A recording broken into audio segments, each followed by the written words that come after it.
அஸ்ஸலாமு அலைக்கும் ஃப்ரெண்ட்ஸ், எல்லா பேரும் எப்படி இருக்கீங்க? நல்லா இருக்கீங்கன்னு நினைக்கிறேன். நானுமே ரொம்ப நல்லா இருக்கேன். இன்றைக்கி வந்து ஒரு ஸ்டிஃபான விப்பிங் க்ரீம் தான் எப்படி செய்கிறேன்னு பார்க்க போகிறோம்.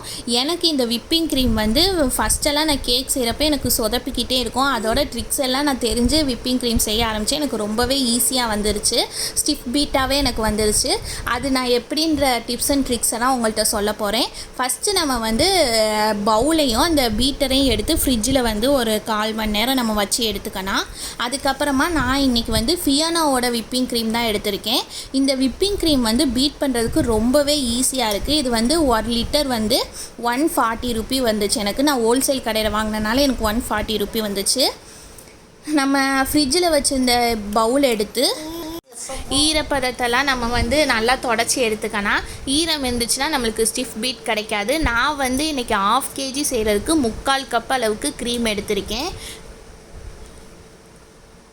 நம்ம 3/4 கப்பு க்ரீம் வந்து 1/2 kg செய்கிறதுக்கு நம்மளுக்கு கரெக்டாக வரும். இந்த மாதிரி க்ரீமியாக நம்மளுக்கு வந்து வந்துச்சுன்னா ஈஸியாக நம்மளுக்கு ஸ்டிஃப் பீட்டாக கிடச்சிரும். இப்போ வந்து இதை நம்ம பீட் பண்ணி எடுத்துக்கலாம். எப்படின்னா ஃபஸ்ட்டு ஸ்பீட்லேயே வச்சு பீட் பண்ணி எடுங்க. நம்ம எந்த அளவுக்கு ஸ்லோவாக பீட் பண்ணி எடுக்கிறோமோ அந்தளவுக்கு நம்மளுக்கு மெல்ட் ஆகாமல் இருக்கும். நீங்கள் வந்து ஃபாஸ்ட்டாக வச்சு பீட் பண்ணிட்டீங்கன்னா அப்புறம் எந்த அளவுக்கு ஃபாஸ்ட் ஆகிடுச்சோ அப்புறம் அதே மாதிரி நம்ம ஃப்ராஸ்டிங் பண்ணுறப்பையும் மெல்ட் ஆகிடும் க்ரீமு. இப்போ வந்து எனக்கு 1 நிமிஷம் ஆனப்பே ஓரளவுக்கு நல்ல க்ரீமியாக வந்துருச்சு. இதை நான் கரெக்டாக எத்தனை நிமிஷம் பீட் பண்ணி எடுத்தேன்னா 5 நிமிஷம் பீட் பண்ணி எடுத்தப்பே எனக்கு சூப்பராக வந்துச்சு. இதை கைவிடாமல் மிக்ஸ் பண்ணிக்கிட்டே இருங்க. பீட்டர் வந்து சூடாகாமல் பார்த்துக்கோங்க. இதை வந்து ஒரே சைடாக மிக்ஸ் பண்ணணும். சுற்றி திருப்பி மிக்ஸ் பண்ணிங்கன்னா உங்களுக்கு வந்து ஒழுங்காக ஸ்டிஃப் பீட்டாக கிடைக்காது. இதை எப்படி கரெக்டாக நம்ம பீட் பண்ணுறது கண்டுபிடிக்கிறது அப்படின்னு பார்த்தீங்கன்னா, உங்களுக்கு அந்த கம்பி இருக்குல்ல, அந்த கம்பி மேலே அப்படியே க்ரீம் ஃபுல்லாக வரும். அந்த மாதிரி வந்துச்சுன்னா நீங்கள் கரெக்டாக பீட் பண்ணி முடிச்சிட்டிங்க அப்படின்னு தெரியணும். இன்னொன்று வந்து என்னென்னா, நம்ம பீட் பண்ணுறப்ப நம்ம கை வந்து வலி கொடுக்கும். அந்த மாதிரி வலிச்சாலும் நம்ம வந்து கரெக்டாக பீட் பண்ணி எடுத்துட்டோம் அப்படின்றத வந்து நம்ம தெரிஞ்சுக்கணும். பீட் பண்ணதுக்கப்புறமா இப்போ பீட்டரை எப்படி க்ளீன் பண்ணலான்னு பார்த்தீங்கன்னா, க்ரீம்குள்ளே சுற்றிக்கிட்டே இருக்கிறப்பயே உள்ளே இருந்து அப்படியே எடுத்திங்கன்னா உங்களுக்கு வந்து பீட்டர் இருக்கிற க்ரீம் ஃபுல்லாகவே அந்த க்ரீம்லேயே விழுந்துடும்.